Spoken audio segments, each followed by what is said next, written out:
بسم اللہ الرحمن الرحیم۔ میرا نام محمد بلال اور آپ دیکھ رہے ہیں ہاک نیوز۔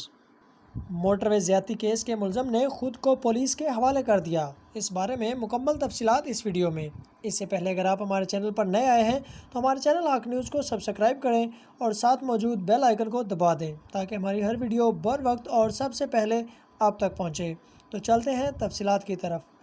موٹر وے زیادتی کیس کا ملزم لاہور میں ماڈل ٹاؤن تھانے میں پولیس کے سامنے خود پیش ہو گیا ہے۔ D S P CIA model town Hasnain Azhar نے اردو نیوز سے بات کرتے ہوئے بتایا کہ موٹر وے واقعے کے ایک ملزم وقار الحسن نے اپنے آپ کو پولیس کے حوالے کر دیا ہے۔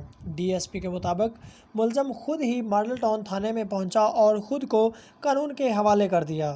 ابھی اس کو متعلقہ تفتیشی ٹیم کے حوالے کر دیا جائے گا۔ گزشتہ روز وزیر اعلیٰ پنجاب عثمان بزدار نے کہا تھا کہ سیالکوٹ لاہور موٹر وے پر خاتون کے ساتھ زیادتی کے ملزمان تک پہنچنے میں کامیاب ہو گئے ہیں۔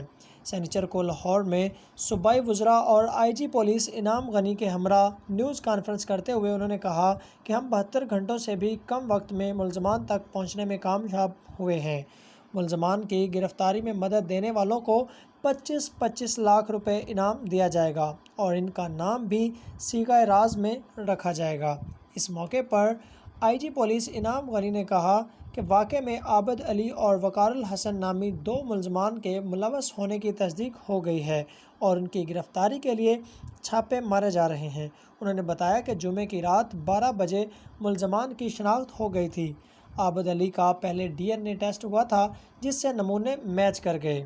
انہوں نے بتایا کہ ملزم عابد علی کا تعلق بہاول نگر کے علاقے فورٹ آباد سے ہے۔